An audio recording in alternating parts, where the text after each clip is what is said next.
Good morning everyone.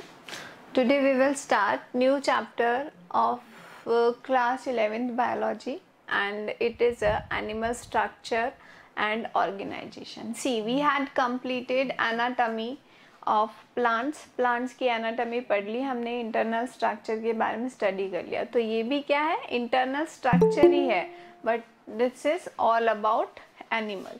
ये animals का जो है internal structure है. तो इसको एज एनाटॉमी नहीं, इस चैप्टर को इंट्रोड्यूस जिस फॉर्म में करवाया गया एनिमल स्ट्रक्चर एंड ऑर्गेनाइजेशन के फॉर्म के अंदर इसको इंट्रोड्यूस करवाया गया. ठीक है.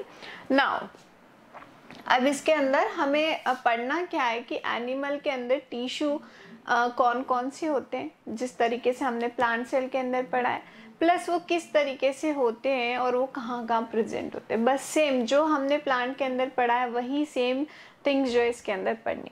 दूसरी चीज़ देखो, इसके अंदर अर्थवर्म है, इसके अंदर कॉकरोच है. तो अर्थवर्म तो कब का हट चुका है, मेरे ख्याल से 3-4 साल हो गए, उसको नीट के सिलेबस में से भी हटा दिया गया. ठीक है. और रिवाइज सिलेबस जो है उसके अंदर भी अर्थवर्म हट चुका है, उसके अंदर से कॉकरोच भी हट चुका है. तो हमें पढ़ना क्या है, सिर्फ टिश्यू पढ़ना है, बाकी ये दोनों रिड्यूस्ड हो चुके. तो देखते हैं अब एनिमल टिश्यू के बारे में. So see, there are animal tissues के टाइप देख लेते हैं पहले, कौन कौन से एनिमल टिश्यूज है.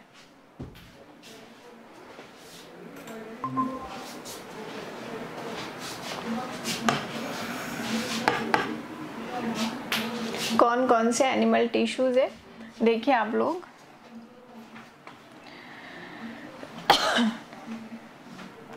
पहला है आपका एपिडर्मल टिश्यूज. यहाँ पे हम एपिडर्मिस नहीं बोल के हम बोलते हैं एपिथेलियल टिश्यूज.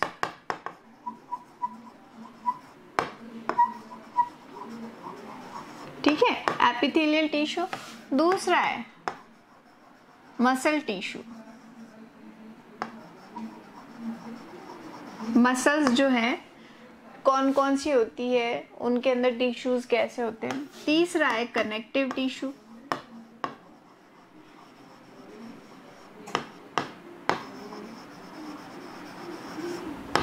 और चौथा है आपका ये न्यूरल टिश्यू,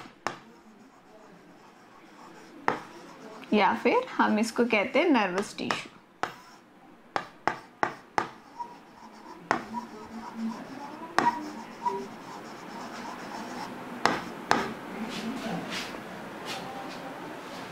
ठीक है.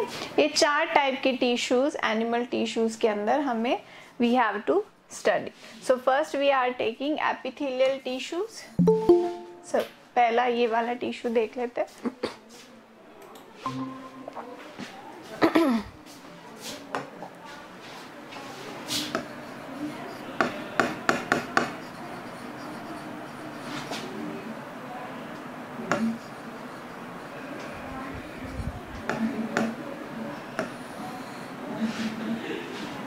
Epithelial tissue.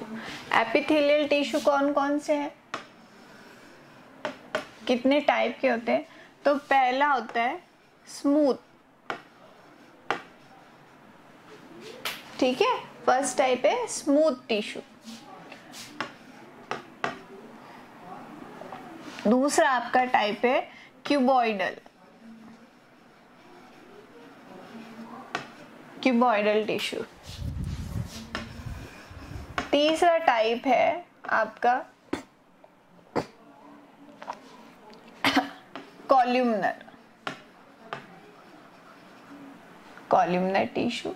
ये तीनों जो टाइप है ये है सिंपल एपिथेलियल टिश्यू के. Simple epithelial tissue. ठीक है. दूसरा होता है कंपाउंड एपिथेलियल टिश्यू. तो एपिथेलियल टिश्यू बेसिकली 2 टाइप से पहले, फिर उसके बाद सिंपल एपिथेलियल टिश्यू जो है वो आपके 3 टाइप का है ये ना.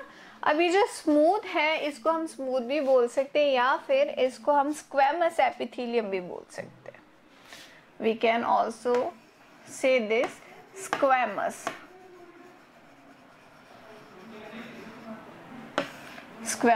epithelial tissue। ठीक है, ये भी इसको बोला जा सकता है। तो सबसे पहले देखते हैं स्क्वैमस। देखो स्क्वैमस एपिथेलियल टिश्यू कैसा होता है कि इसकी सेल्स जो होती है विदाउट ऑब्स्टेकल्स फॉर्म में प्रेजेंट होती है इस तरीके से।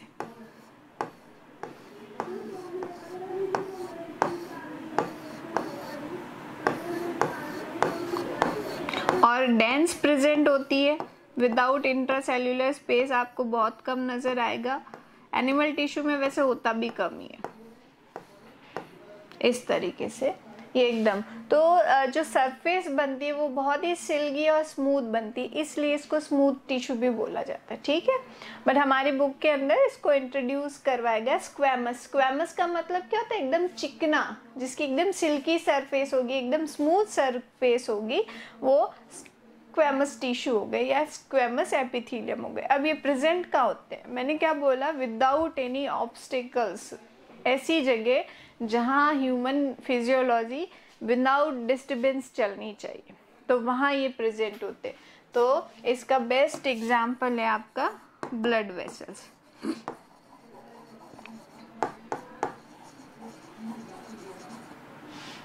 ब्लड वेसल्स के फॉर्म अंदर ये लाइनिंग होती है स्क्वैमस एपिथेलियम की। इनकी इलास्टिसिटी बहुत अच्छी रहती है, ये फ्लैक्सिबल रहते हैं। लेकिन अब सोचो ब्लड वेसल के अंदर दूसरी सेल्स होती ना, तो ब्लड रुक रुक के फ्लो करता है, इसको कंटिन्यूस फ्लो करना है। दैट्स वाई ये ब्लड वेसल्स के अंदर स्क्वैमस एपिथेलियम प्रेजेंट होती है। क्यूबॉइडल एपिथेलियम में तो कोई कंफ्यूजन ही नहीं, क्यूब जैसी होंगी। और ये सबसे एपिथेलियम के अंदर सबसे बड़ी सेल्स हैं। ठीक है, ये सबसे बड़ी सेल्स होती है क्यूबॉइडल, क्यूब्स के फॉर्म में प्रेजेंट होती है। स्पेस भी इनके अंदर ज्यादा होता है। क्यूबॉइडल एपिथेलियल सेल्स होगी, तो इंटेस्टाइन ट्रैक है, इन सब के अंदर ये प्रेजेंट होती है। दूसरी चीज क्या होता है, अच्छा इसको बाद में ले लेंगे, पहले कॉल्यूमनर सेल, ये भी ऐसी होती है बट ये इलोंगेटेड होती है, तो न्यूक्लियस इनके बेस में प्रेजेंट होता है, ये इस तरीके से इलोंगेटेड रहती है, इलोंगेटेड प्रेजेंट होती है। ठीक है, ये हो गया कॉल्यूमनर। ये भी डाइजेस्टिव ट्रैक या जो भी हमारे विसरल ऑर्गन्स हैं इनकी लाइनिंग्स के थ्रू बने हुए रहते हैं। अब क्या होता है, जब क्यूबॉइडल और कॉल्यूमनर के ऊपर, जैसे ये क्यूबॉइडल सेल्स हैं और ये कॉल्यूमनर सेल्स हैं, अगर इनके ऊपर सीलियाज आ जाएंगी इस तरीके से, तो ये सीलिएटेड एपिथेलियम के एग्जाम्पल हो जाएंगे। और ये सीलिएटेड कॉल्यूमनर सेल्स तो आपके इंटेस्टाइन स्टमक के अंदर प्रेजेंट ही होते हैं। इंटेस्टाइन किस फॉर्म में? विलाइज, माइक्रोविलाइज, इनके फॉर्म में ये प्रेजेंट होते हैं। ठीक है ना, तो ये 3 फॉर्म में प्रेजेंट होंगे। इसके अलावा अब देखिए आप एपिडर्मल टिश्यूज का वर्क क्या होता है? क्या एपिडर्मल टिश्यूज का वर्क क्या होता है? प्रोटेक्शन करना, बाहर की तरफ लेयर Okay, है ना, तो मेन इसका फंक्शन प्रोटेक्शन का ही होता है। मेरा गला थोड़ा सा खराब है, 1 मिनट, इसलिए थोड़ी साउंड आएंगे आपको। No problem ma'am. हाँ, अब मैम फिर ये तीनों कहाँ प्रेजेंट होते हैं, बॉडी में कहाँ प्रेजेंट होते हैं ये तीनों? ये जैसे मैंने बताया ना, ब्लड वेसल्स के अंदर, ब्लड वेसल्स की लाइनिंग बना रहे हैं ये आपके स्टमक या दूसरे विसरल ऑर्गन्स उसकी लाइनिंग बना रहे हैं। आपके नेजल या जो कैविटी उसकी लाइनिंग क्यूबॉइडल सेल्स के थ्रू बन रही है। कॉल्यूमनर सेल्स है, इंटेस्टाइनल एलिमेंट्री कैनाल है, पूरी कॉल्यूमनर सेल्स की लाइनिंग के थ्रू बनी है। अगर सीलिया प्रेजेंट है तो सीलिएटेड कॉल्यूमनर सेल्स हो गई, या आपका रेस्पिरेटरी ट्रैक है क्यूबॉइडल सेल्स के थ्रू बन रहा है। स्क्वैमस एपिथेलियम के थ्रू भी रेस्पिरेटरी लंग्स जो है वो स्क्वैमस एपिथेलियम के थ्रू मिलके बनते हैं। मैम इनका प्रोटेक्शन प्रोवाइड करने के अलावा और भी कोई वर्क है क्या? हाँ, जैसे है ना, ये ऑब्स्टेकल्स फ्री है, ऑब्स्टेकल्स है ही नहीं, तो ये फंक्शन कैसे करेंगे? स्मूथली फंक्शन करवाएंगे। तो बस वो लाइनिंग है, उसके ऊपर मेन जो फिजियोलॉजी है वो किस तरीके से हो रही है उनमें हेल्प करते हैं, है ना। अभी जैसे ये क्यूबॉइडल का मैं बताती हूँ, यहाँ तक तो आपको समझ में आ गया कि इसमें क्या प्रेजेंट है। इसके एग्जाम्पल्स बड़े इंपॉर्टेंट है, ध्यान रखना कौन से ऑर्गन में कौन सी लाइनिंग है, या ये इनके कुछ एग्जाम्पल्स बताइए। These are very important. अब देखो इसके अंदर क्या है, ध्यान रखो आप एक चीज कि मैं आपको बता रही थी क्यूबॉइडल सेल्स जो है इसमें आपको स्पेस नजर आ रहा है, तो ये स्पेस क्या होता है, समटाइम्स इस तरीके से ग्लैंड में भी कन्वर्ट हो जाता है, ये इस तरीके से ग्लैंड में भी कन्वर्ट हो जाता है, ग्लैंड में भी कन्वर्ट हो जाता है। तो ये क्या किसमें, ये फिर एग्जांपल बन जाती है ग्लैंडुलर एपिथेलियम का। मैम ये समझ में नहीं आया, ये कहाँ से आई क्या ये ग्लैंडुलर एपिथेलियम कैसे बनी ये? Yes ma'am.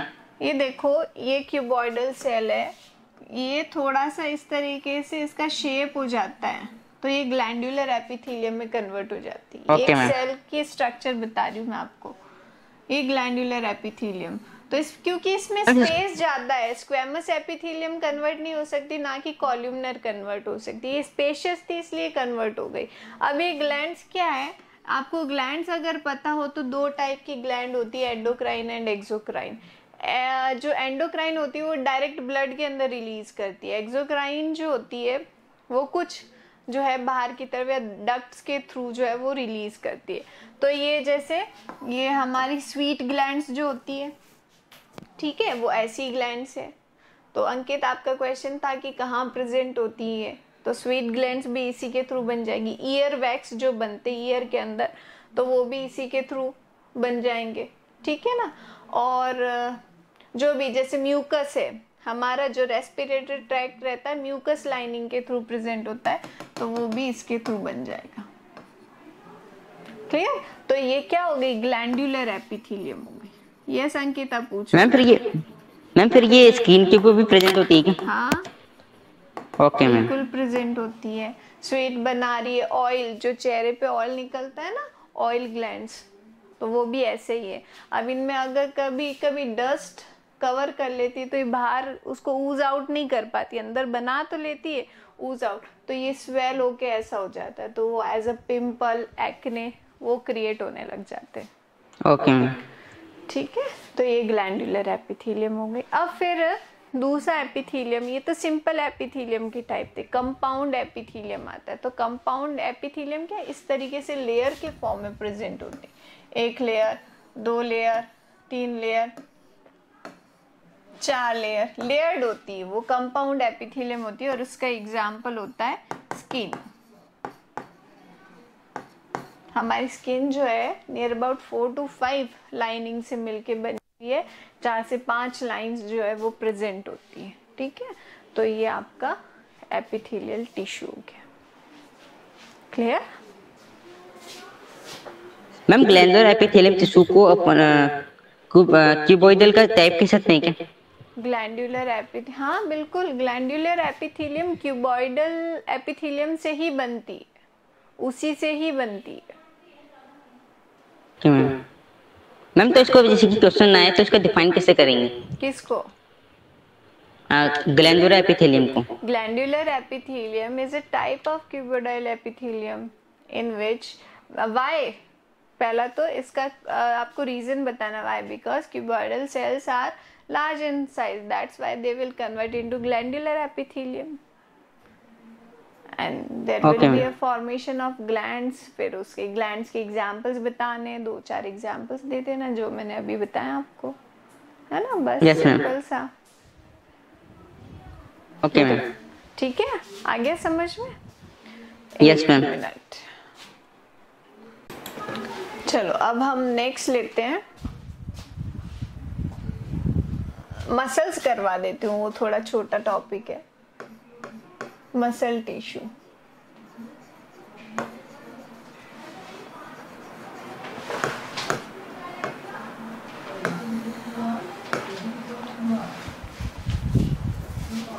ठीक ठीक है, मसल टिश्यू। अब ये मसल टिश्यू जो होते हैं वो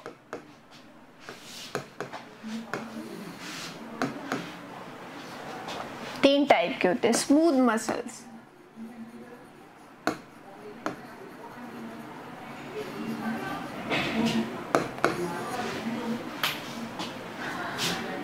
दूसरी है आपकी स्मूथ मसल्स हो गई, दूसरी है आपकी particular cardiac muscle.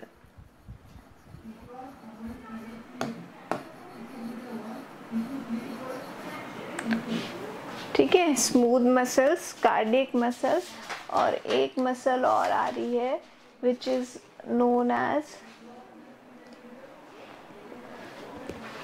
Skeletal muscle.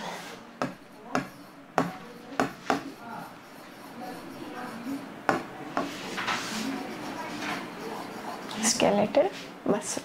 तो अब देखो इसके अंदर क्या है, स्मूथ मसल्स कैसी होती है, तो सिंपल सी इस तरीके से टैपरिंग एंड्स प्रेजेंट होते हैं, इनके अंदर न्यूक्लियस विजिबल है, कोई भी किसी भी तरीके के बैंड्स नहीं प्रेजेंट होते हैं, स्मूथ मसल्स होती हैं, and basically they are present in the visceral organ.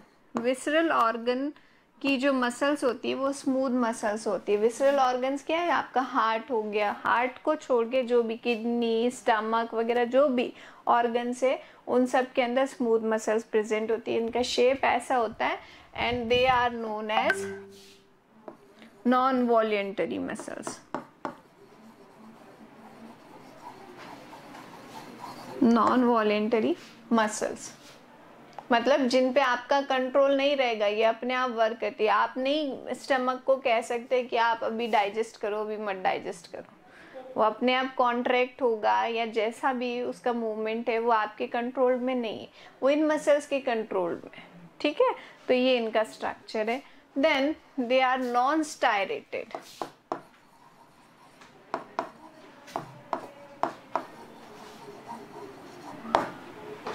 Non striated, एक सेकेंड स्पेलिंग गलत है ये,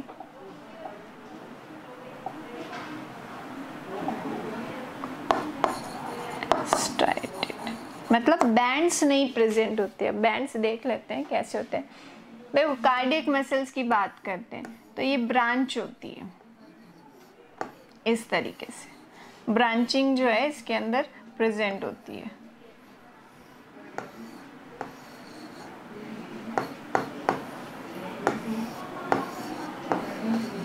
इस तरीके से ब्रांचिंग प्रेजेंट होती है, ये बैंड्स बन गए। अब बैंड्स क्या है, दो टाइप के प्रोटीन होते हैं जिनकी वजह से बैंड्स बनते हैं, एक्टिन एंड मायोसिन्स की वजह से बैंड्स बनते हैं। ये दो टाइप के प्रोटीन होते हैं, तो ये पर्टिकुलर आपके जो है हार्ट के अंदर ही प्रेजेंट होती है और कहीं भी नहीं प्रेजेंट होती है। ये ब्रांचिंग होती है क्योंकि हार्ट को क्या है, रिलैक्सेशन कॉन्ट्रैक्शन करना पड़ता है सिस्टम, तो इनके अंदर फ्लेक्सिबिलिटी जो है उसकी ज़्यादा ज़रूरत होती है। That's why cardiac muscles branch होती है। ये सारे जो है फंक्शन के लिए बहुत इम्पॉर्टेंट है। और दूसरी चीज़, इनको 24 घंटे काम करना है तो इनके अंदर एनर्जी जो है वो ज़्यादा चाहिए होती है। हार्ट पूरे टाइम वर्क करता है ना, एक भी टाइम वो स्टॉप नहीं होता है, तो ये वर्क करती रहती है। तो इनके पास ब्लड सप्लाई भी रिच होनी चाहिए, ग्लूकोज सप्लाई भी रिच होनी चाहिए। और ब्रांचिंग क्यों है, क्योंकि आप समझ ही गए हार्ट को थोड़ी फ्लैक्सिबिलिटी चाहिए होती है, इलास्टिसिटी चाहिए होती है, इसलिए। दूसरा, ये भी नॉन वॉलेंटरी मसल्स होती है। ठीक है, इन पे भी हमारा कंट्रोल नहीं, बट स्टायरेशन बैंड्स प्रेजेंट होते हैं, दैट्स वाई इसको सेमी स्ट्राइटेड मसल्स बोलते हैं। ठीक है, अब बैंड्स क्या होते हैं इसके अंदर समझ में आएगा आपको। स्केलेटल मसल्स के अंदर ये देखो सिलेंड्रिकल शेप्ड होती है, ये भी सिलेंड्रिकल शेप है, ये एक्चुअली इसी का ही टाइप है, बट ये कंफर्म एकदम इसको कंफर्मली हम स्केलेटल मसल्स नहीं बोल सकते। स्केलेटल मसल्स जो होती है वो ब्रांच नहीं होती, ब्रांच नहीं होती। अगर मैं इसको बात करूँ तो इसके अंदर छोटे छोटे जो है ग्रुप्स प्रेजेंट होते हैं जिन्हें हम फैसिकल्स बोलते हैं, ये रहे ग्रुप्स। और इनमें से भी क्या है, मसल्स फाइबर प्रेजेंट होते हैं। इस तरीके से छोटे छोटे मसल्स फाइबर प्रेजेंट होते हैं। जो मेन इसका स्ट्रक्चरल और फंक्शनल यूनिट है जिसे हम सार्कोमियर बोलेंगे। फिर लाइट और डार्क बैंड प्रेजेंट होते हैं। ये डार्क बैंड, लाइट बैंड अपने आप बन रहे हैं। ये डार्क बैंड, ये डार्क बैंड, दो डार्क बैंड के बीच में लाइट बैंड है। तो डार्क बैंड बनते मायोसिन की वजह से, लाइट बैंड बनते एक्टिन की वजह से। ठीक है, डार्क बैंड बनते मायोसिन की वजह से, लिख लो आप, और लाइट बैंड बनते हैं एक्टिन की वजह से। तो इस तरीके से इनके अंदर स्टायरेशन, पेप्टिन, actin, actin, actin and myosin. Actin की वजह से लाइट बैंड और मायोसिन की वजह से डार्क बैंड। ठीक है, वो मसल्स कॉन्ट्रैक्शन में हेल्प करेंगे ये। अब ये स्केलेटल मसल्स कहाँ प्रेजेंट होती है, बोन्स के ऊपर प्रेजेंट होती है। तो आपका जो भी मूवमेंट है, जो भी ये मसल्स नजर आ रही है, सारे स्केलेटल मसल्स के थ्रू ही है। तो इसके अंदर हम क्या लिखेंगे, स्टाइटेड, ये स्टायरेशन प्रेजेंट है इसके अंदर। दूसरा हम इसके बारे में क्या लिखेंगे, they are totally voluntary muscles. हमारा कंट्रोल है इनके ऊपर, हम चाहेंगे तो हाथ हिलाएंगे, नहीं चाहेंगे तो नहीं हिलाएंगे। बस ये आपकी स्केलेटल मसल्स कहाँ प्रेजेंट है, पूरी बोन्स के ऊपर प्रेजेंट होती है। बाइसेप्स, ट्राइसेप्स, थाई की जो भी, काल्फ की मसल्स, आर्म्स की मसल्स, ये सारी मसल्स ही होती है ना। तो ये 3 टाइप की मसल्स प्रेजेंट होती हैं। हाँ पूछो बेटा। मैम बीच बीच में कनेक्शन लॉस्ट हो जाता है, तो मैम एक बार आप इन तीनों के वो फंक्शन बता दो, वो कहाँ प्रेजेंट होती है।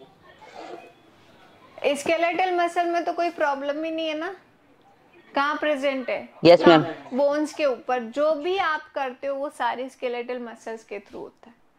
ठीक है, दूसरा कार्डियक मसल में भी कोई कंफ्यूजन नहीं, सिर्फ हार्ट में ही प्रेजेंट होती है और कहीं प्रेजेंट ही नहीं होती है ना। रही बात स्मूथ मसल्स की, तो हार्ट को छोड़ के जितने भी विसरल ऑर्गन्स है, लाइक किडनी हो गया, स्टमक हो गया, उनके अंदर जो मूवमेंट है वो स्मूथ मसल्स के थ्रू होगा। तो इनकी प्रेजेंस में तो कोई कंफ्यूजन होना ही नहीं चाहिए, है ना। ओके मैम, नेट बीच बीच में नेटवर्क की कनेक्शन की प्रॉब्लम हो जाती है ना। अच्छा कोई बात नहीं, अभी आ गया समझ में। और एग्जाम्पल में भी कोई कंफ्यूजन ही नहीं है, ये तो वैसे याद हो जाएगा, सबसे इजी है ये मसल्स। ठीक है, बाकी आज हम 2 कर लिए, एक लास्ट बचा है कनेक्टिव, तो उसके लिए थोड़ी एक पूरा लंबा लेक्चर चाहिएगा कनेक्टिव टिश्यू के लिए। न्यूरल टिश्यू भी छोटा, आप लोगों को उसका स्ट्रक्चर आता ही है, न्यूरॉन का स्ट्रक्चर आता है। यस मैम, हम किडनी में प्रेजेंट होते हैं, किडनी में प्रेजेंट होते हैं, न्यूरॉन किडनी में प्रेजेंट होते हैं, नेफ्रॉन नहीं, न्यूरॉन कह रही। अच्छा सॉरी, हाँ यस, ब्रेन में प्रेजेंट होते हैं। हाँ बस वो, बस उसी का स्ट्रक्चर पढ़ना और कुछ भी नहीं है। तो वो कल ये चैप्टर कंप्लीट हो जाएगा। ठीक है मैम कुछ चीजें पूछनी है आपसे। हाँ पूछो पूछो मैम, जैसे कि 6th चैप्टर है, अब आपने 7th चैप्टर में बताया कि अर्थवर्म और कॉकरोच आगे का पोर्शन हट गया। हाँ देखो, तो मैम 6th चैप्टर में, सुनो मेरी बात, अर्थवर्म तो कंप्लीट हट चुका है। ठीक है, वो हमें पढ़ना ही नहीं है कभी भी, इवन नीट तक के सिलेबस में वो रिड्यूस्ड है। कॉकरोच हम पढ़ाते हैं, लेकिन due to revise syllabus cockroach हटा दिया है अभी फिलहाल कोरोना की वजह से। और पूरा सिलेबस होने के बाद जब हमारे पास टाइम रहा तो हम जो नहीं पढ़ पाए वो भी पढ़ लेंगे। ठीक है, यस मैम। अब पूछो और क्या पूछना। मैम 6th चैप्टर में से क्या आता है? 6th चैप्टर में secondary growth, last topic, last वाला 1-1.5 पेज। ओके मैम, बस वही। मैम परसों फिर आप इसका ऑरल टेस्ट ले लेना। परसों मे बी मैं आऊँ ना आऊँ, लीव पे रहूँ तो मैम उसके नेक्स्ट डे ले लेना। हाँ मैं मतलब आपको बता दूंगी पहले, ओरल टेस्ट जब भी लेंगे ना तो बता दूंगी। यस मैम, उससे क्या है कि जो चैप्टर है ना वो पक्का हो जाता है। कोई दिक्कत नहीं। ओके मैम, ठीक, तब तक नोट्स कंप्लीट करना, स्कूल शुरू होने वाली, ध्यान रखना नोट्स वर्क पेंडिंग नहीं चाहिए मुझे अब। मैम हमारे 3 चैप्टर पेंडिंग है। करो तो बेटा वो भी। Yes ma'am. Okay then, bye bye.